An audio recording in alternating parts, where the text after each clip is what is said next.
What's up, guys? So I just got back from Dunkin' and I'm having this light and sweet. So this coffee is light and sweet, and that's a no-no, but I'm trying to get over it. I'm trying to get over that light and sweet hump. I don't want to be drinking light and sweet. It's too much sugar, and I'm kind of trying to get away from dairy, so there's that. But anyway, guys, I want to talk about teaching technique and teaching form, right? A lot of people and even some trainers themselves are, they preach proper form, proper technique, and so on. The only problem is that sometimes they don't know how to teach it, right? So they'll know what proper form is supposed to look like. They'll try to get the client into proper form. They'll try to get the client into proper technique, but they can't. And one of the main movements that I'm thinking about is the hinge movement, the hinge pattern, which some of you guys are familiar with, which is essentially a deadlift, an RDL, so kind of keeping the hips up higher, excuse me here, keeping the hips up higher and training the hamstrings and the glutes, right? Now,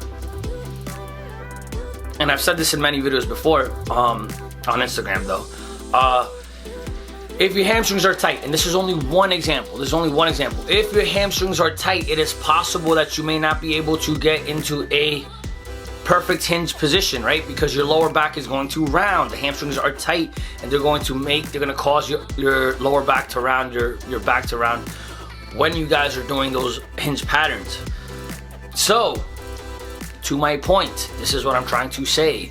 You can't just teach good technique, because sometimes people need a little more than just to be shown. Sometimes they need to be stretched. They need to stretch out their hamstrings. They need to stretch out their lower backs. Sometimes their hip flexors. It's up to the trainer to figure out how to exactly teach this person to get into a proper technique, and not just teach them, but fix them, right? Like I have a client right now off the top of my head that I can think about that I can't have him deadlift because his back rounds, his lower back rounds tremendously to a point where it can't be safe. You see what I'm saying? And I know some of you guys are like, well, you just have to get into it and you just have to do it.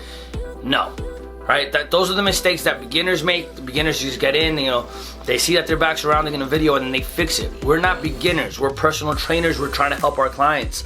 And so I think that, again, until that person can learn how to hinge without weight, then I personally would not make them hinge without that weight. Something I do to try and teach them is the hip thruster, but that's for another video.